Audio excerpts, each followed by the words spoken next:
اکجو اگه سو یوردان کنید شما بزو کرگین رگی بشه از اینجا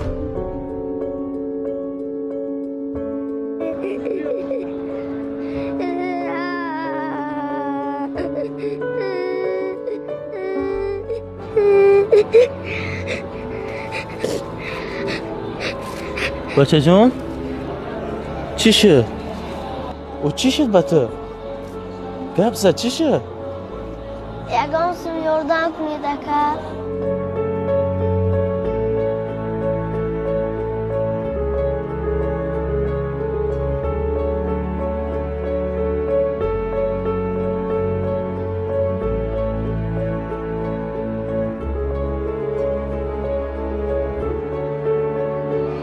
این پسرک به گدایان مونه نیست.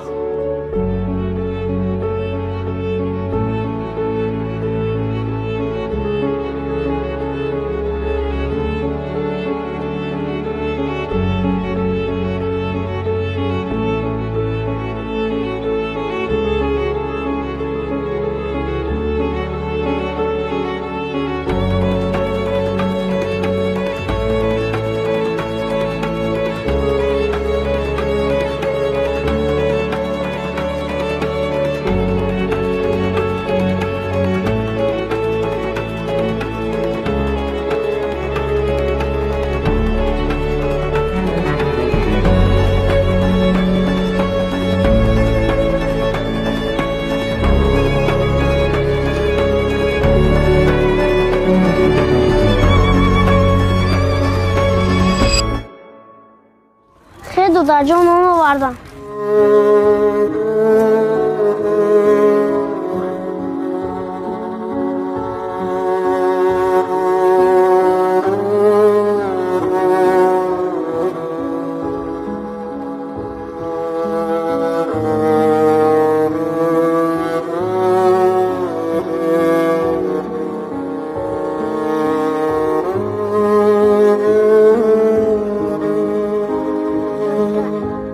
سلام خوش آمده دادا جانوش